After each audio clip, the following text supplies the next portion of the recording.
Welcome to Shraddha Vallabh Academy. Today we will start Political Science Chapter 1 Democracy in the Contemporary World. Today we will study the changing map of democracy. In the democracy in 20th century we have was full of the kind of stories we have read about stories of transition of democracy, of challenges to democracy, of military coup, of changes of the people to bring back democracy. हमने पढ़ा था कि 20वीं शताब्दी में बहुत सारी stories I, बहुत सारे चेंजेस आए, डेमोक्रेसी किस तरह से ट्रांजिशन हुआ, किस तरह से चेंजेस आए, मिलिट्री कॉप ने कैसे स्ट्रगल करके वापस डेमोक्रेसी लेके आई गई, है ना।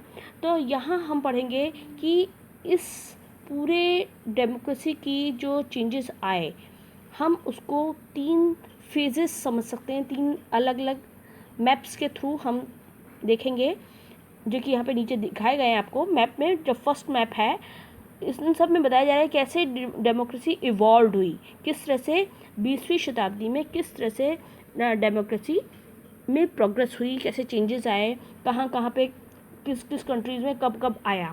Fine, so we see in the first map in 1900 there were few democracies in the world, countries like USA, France and England etcetera.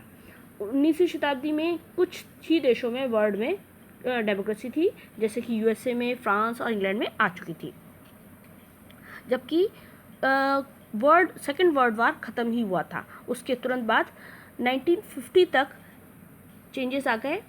Many Asian countries achieved independence from colonialism and adopt for democracies, countries like India, Pakistan, Sri Lanka, Myanmar etcetera. 1950 में देखिए यहाँ पे yellow colour से आपको show किया जा रहा है डेमोक्रेटिक कंट्रीज जो 1950 के बाद इनमें इंडिपेंडेंस आई। उन्होंने कॉलोनियलिज्म, जो अंग्रेजों का उपनिवेशवाद था, कॉलोनिज्म था, उसको छोड़ करके उससे हमें स्वतंत्रता मिली और हमने डेमोक्रेसी को अडॉप्ट किया, उसको अपनाया। वो कंट्रीज़ कौन कौन सी थी? Bharat, Pakistan, Sri Lanka, Myanmar etcetera. In the second map you will see that picture of democratic regime in 1975. After most of the colonies had gained independence, finally we take another leap and look at democracies in the year 2000. 1975 में क्या हुआ? More countries adopt democracies in the world. दुनिया के बहुत सारे देशों ने democracy को अपनाया। However, in many countries, democratic government was overthrown by dictators.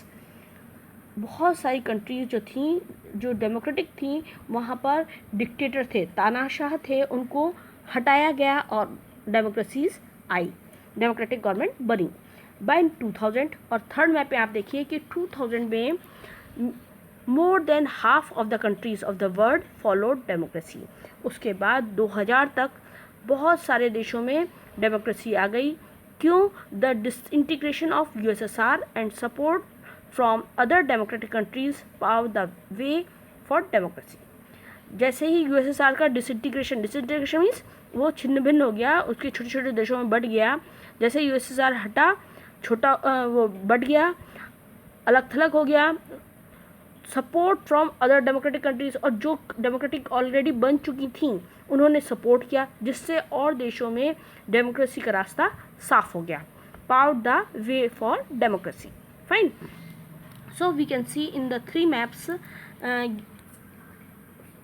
first one 1900, second and 1950, after that 1975, or third last one is democratic government in 2000. Fine. So इससे हमें ये मालूम पड़ता है कि किस तरह से डेमोक्रेसी धीरे धीरे वर्ल्ड में इवॉल्व होती चली गई। अब now we will study about these things, phases in the expansion of democracy. जो ये डेमोक्रेसी का जो एक्सपेंशन हुआ, विस्तार हुआ, उसको हम 3 अलग अलग फेजेस में डिवाइड कर सकते हैं। First the beginning, second one is end of colonialism, and third one is recent phase. तो today we will start phases of in the expansion of democracy, the beginning. First we will start the beginning. अब इसमें क्या हुआ?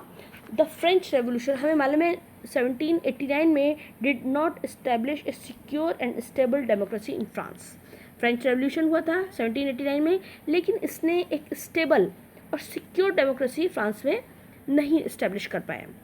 However it inspired many struggle for democracy all over Europe. लेकिन ये ज़रूर है कि फ्रेंच रेवोल्यूशन से एक डेमोक्रेसी इस्टेब्लिश नहीं हो पाई फ्रांस में, लेकिन एक जो स्ट्रगल थी पूरे ऑल ओवर यूरोप में, जो स्ट्रगल थी उसको बहुत बड़ी इंस्पिरेशन मिली। Through the 18th and the 19th century, series of political events reduced the power of monarchy and feudal lords. Feudal lords means जमींदार, जो जमींदार थे, और जो मोनार्की थी, मोनार्की मीन्स जो राजा रानी का शासन था, राजतंत्र था, वो उसकी पावर धीरे धीरे कम होती चली गई। 18वीं शताब्दी और 19वीं शताब्दी में 18th और 19th सेंचुरी में क्या हुआ, बहुत सारे ऐसे पॉलिटिकल इवेंट्स हुए जिससे मोनार्की की पावर कम हो गई और जो फ्यूडल लॉर्ड्स थे उनकी पावर कम होती चली गई। In 1776 the British colonies in North America declared themselves independent and came together to form the United States of America. See क्या हुआ, जब 17वीं शताब्दी में 1776 में 1776 में ब्रिटिश कॉलोनी जो नॉर्थ अमेरिका में थी, उन सब ने मिलकर के एक अपने आप को स्वतंत्र घोषित कर दिया, इंडिपेंडेंट हो गए, और उन्होंने क्या बनाया, United States of America.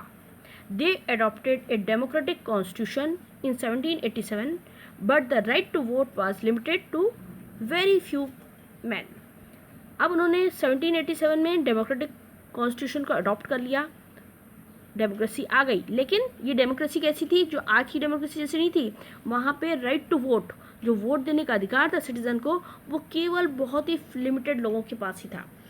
Fine, तो यहाँ पे क्या हुआ, जो स्ट्रगल चल रही थी, अब एक और स्ट्रगल हुई। The nation struggling for democracy wanted voting rights granted universally to all adults, men और वुमेन, रिच और पुअर, वाइट और black, called universal adult franchise और यूनिवर्सल सफरेज।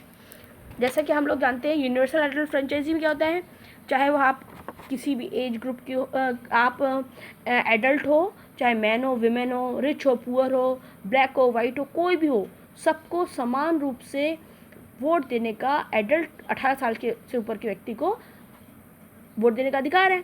उसके लिए नेशनल वाइड डेमोक्रेसी में बहुत स्ट्रगल हुई और उन्होंने ये वोटिंग राइट उनसे मांगा, जिसको अपन यूनिवर्सल एडल्ट फ्रेंचाइजी कहते हैं या यूनिवर्सल सफरेज कहते हैं। Early democracies were established in Europe. सबसे पहले डेमोक्रेसी कहाँ इस्टेब्लिश हुई, यूरोप में, North America and Latin America में। Clear? Tomorrow we will study the end of colonialism. Okay, good bye.